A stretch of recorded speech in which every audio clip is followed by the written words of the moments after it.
Kenalkan, nama saya Alfredo, NIM 20110097. Saya akan mengerjakan soal CS sistem pengukuran keputusan. Ini nomor 1.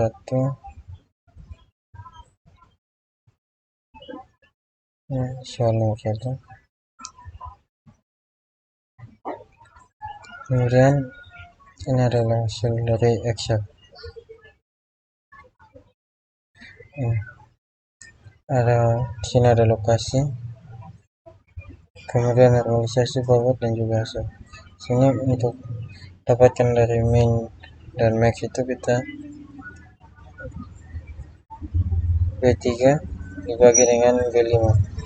Begitu juga dengan hasil yang lain. Kemudian untuk max, untuk hasil dari max ini B3 dibagi dengan B5 sama dengan yang lain. Kemudian untuk hasil dari normalisasi itu rumusnya B3 dibagi dengan B7 dibagi dengan max, kemudian dapat hasilnya 1. Begitu juga dengan yang lain, sama seperti dengan yang ini. Kemudian untuk bawahnya itu sudah ditentukan di soal. Untuk mendapatkan hasilnya ini kita menggunakan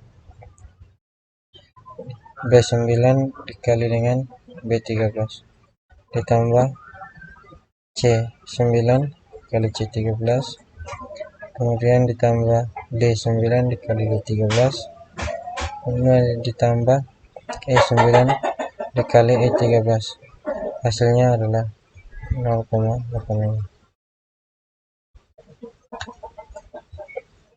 Kemudian ini untuk hasil perhitungan di Python. Ini adalah data masing-masing untuk lokasi. Ada lokasi, penduduk, jarak, saingan, akses. Untuk bobotnya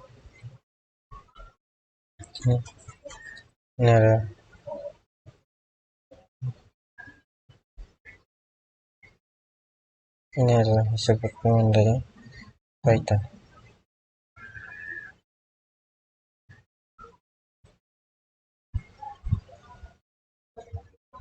Kemudian ada nomor 2.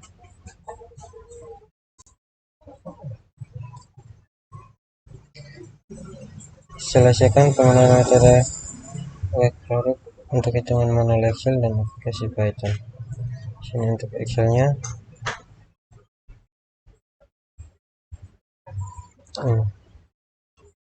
untuk Excel ini ada alternatif untuk kita menghitung hasil dari vektor SI juga vektor V. Sini kita dapat dari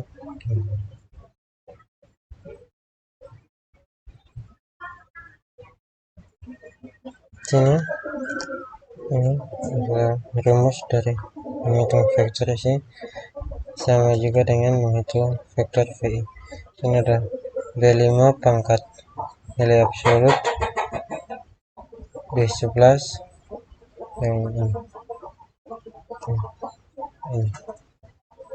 ini W1, W2, W3, W4 dan juga W5.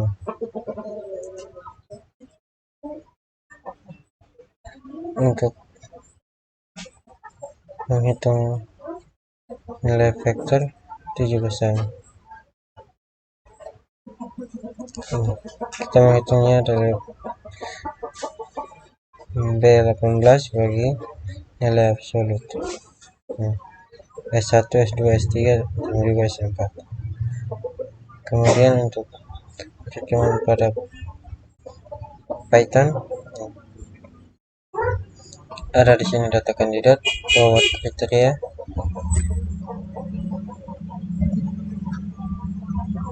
untuk kandidat terbaik adalah kandidat dengan nilai WP. Nilai WP adalah yang terbaik.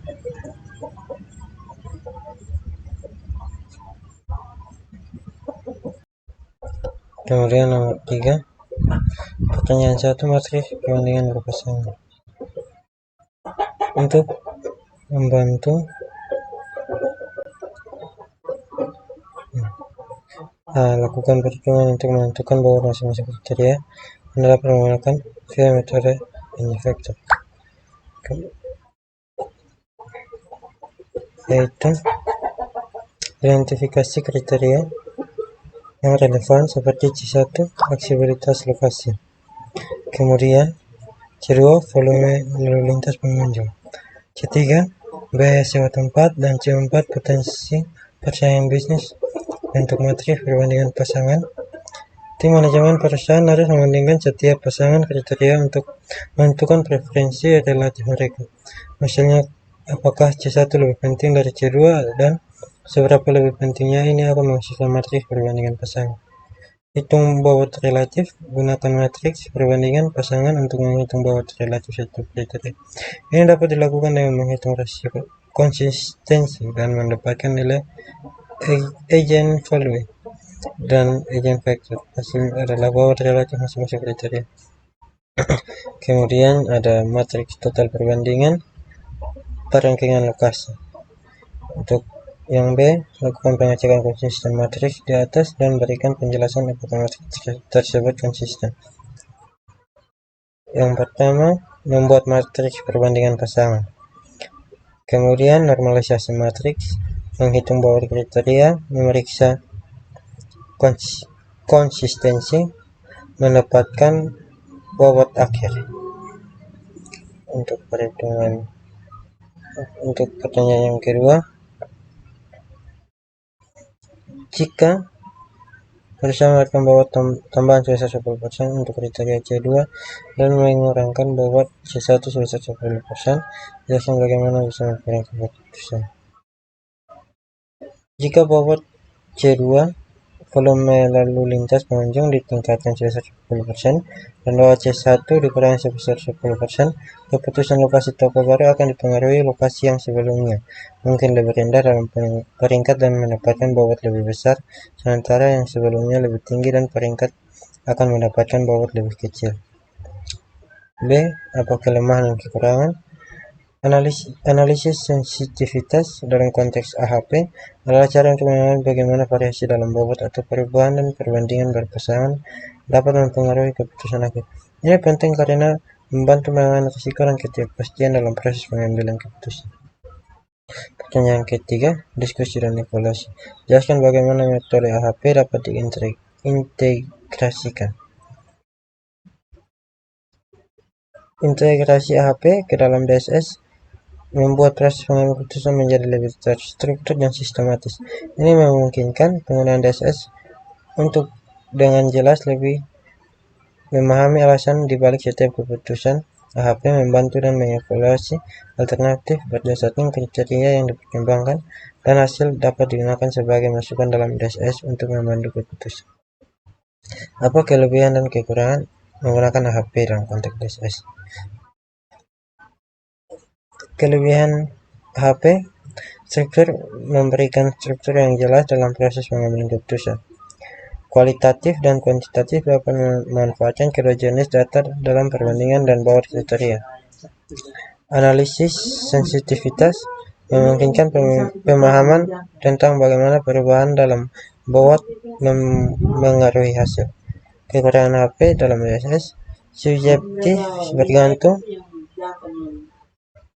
mereka sama-sama yang lebih besar dia lebih besar kan jadi pertama itu sih saya jual ini yang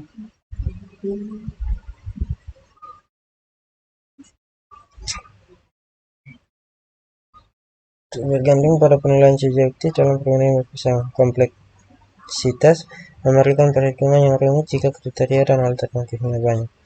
Konsistensi memerlukan perhatian untuk memastikan konsistensi dalam perbandingan berpasangan. Sini ada Excel, ada data awal, alternatif dan kriteria, stabilitas lokasi, volume lalu lintas pengunjung, biaya sewa tempat, potensial persaingan bisnis. Pairwise C1, C2, C3 dan juga C4 jumlah. Ini dapat dari sum C9 1 dibagi dengan C12. Hasilnya ini sama juga dengan yang ini. Kemudian untuk normalisasi ini didapat dari C9 dibagi dengan C absolut 14. Ini 1 dibagi dengan 14, hasilnya ini. Kemudian yang lain juga sama. Kemudian mendapatkan bobot normalisasi, rumusnya sum C16 dibagi dengan F16, ini dibagi ini, hasilnya ini sama juga dengan yang lain. Kemudian eigenvalue C16 dibagi dengan F16 dibagi 4 itu dari ini 1, 2, 3, 4 jumlah itu kriteria. Kemudian ada eigenvector, ini rumusnya C9 dikali dengan I16 nih, dikali dengan eigenvalue, kemudian ditambah D9 dikali dengan I17 eigenvalue ini. Kemudian begitu juga selanjutnya ke belakang. Kemudian hasilnya ini. Untuk menentukan nilai T, C, I, R16 yang juga konsisten, itu kita menggunakan rumus ini. Untuk T, eigenvector dibagi dengan eigenvalue, kemudian ditambah dengan ini, ditambah J18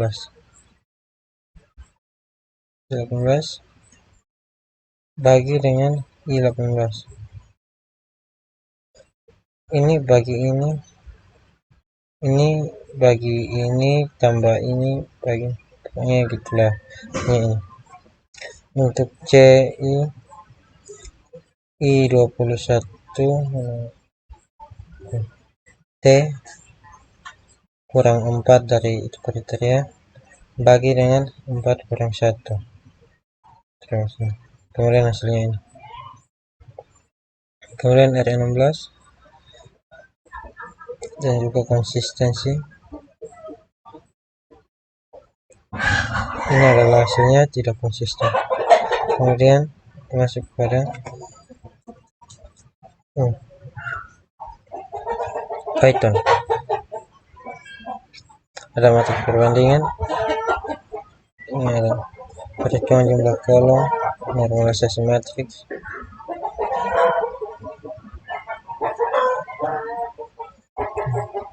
hasilnya tidak konsisten dan juga konsisten, hasilnya itu konsisten yang terbaca. Kemudian nomor 4, perusahaan X yang merepresentasikan vektor ini ada kriteria yang pendek. Excel, pengertian Excel untuk perhitungan Excel manual. Daftar awal ada alternatif dengan kriteria harga, singkularitas, kendaraan, reputasi, fleksibilitas. Ini cara kerjanya juga sama dengan yang tadi. Untuk mendapatkan jumlahnya C13 dibagi dengan C18. Cara kerja rumusnya sama dengan yang tadi nomor 3 untuk mendapatkan hasilnya. Kemudian untuk perhitungan pada Python ada matriks perbandingan jumlah kolom, ini adalah perintahnya hasilnya itu tidak konsisten, hasil yang hasilkannya itu tidak konsisten. Sekian dari saya, terima kasih.